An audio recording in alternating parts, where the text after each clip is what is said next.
There are growing concerns about what some are calling a quiet purge inside the Justice Department. CBS News has learned that top ethics officials have been fired, and that includes the director of the Department of Justice's Ethics Office. CBS correspondent Scott McFarland's been digging into what happened behind the scenes and what's still happening, and he's live now to discuss this. Scott, what more can you tell us about this firing of the director of the Ethics Office? There is an absolute purge going on inside the Department of Justice. It's getting broader, it's getting wider, and it's accelerating. We've reported dozens of prosecutors and investigators have been fired over recent weeks, a lot of them tied to January 6 cases and investigations of President Trump before 2024. Now it's expanding, Marie, into ethics officials, including those you'd go to as a federal law enforcement agent if you had a problem on the job. Somebody asked you to do something that broke the rules, broke the law, was against policy. The watchdogs are being purged. The department isn't specifying why, but there's some internal concerns that the Department of Justice has fewer police internally on the beat. Yeah, no kidding. That would be a huge issue for federal employees. I want to ask about Attorney General Pam Bondi. During her confirmation hearings, there was a lot of attention being put on the fact that she would consult ethics officials when it came to controversial matters.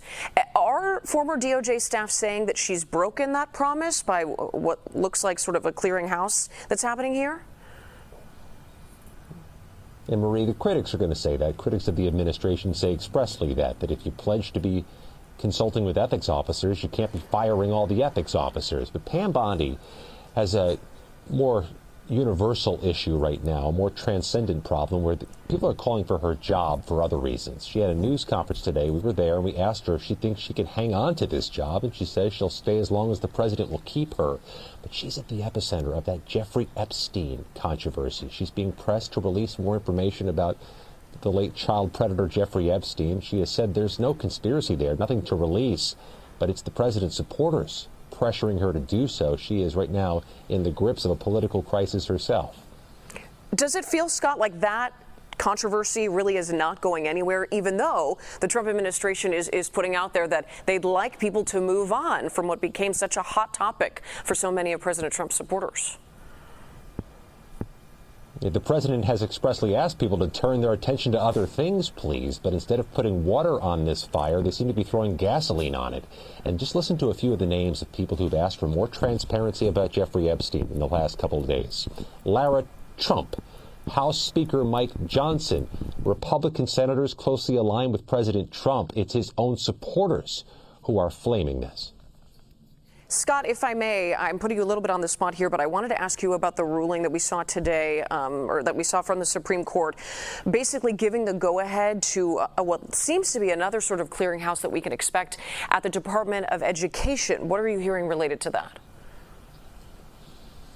They could be broadening the ability of the Trump administration to fire more federal workers, to reduce the force. It's going to have a huge local impact. All the federal workers at all the federal offices in and around Chicago, there is now a broader power of the administration to fire more people. You expect they're going to try to do so.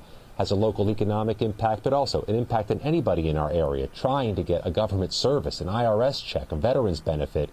These expanded firing powers mean just that. Going to fire more people. Scott McFarland, always so much to talk through with you, and we appreciate your insight. Thank you so much.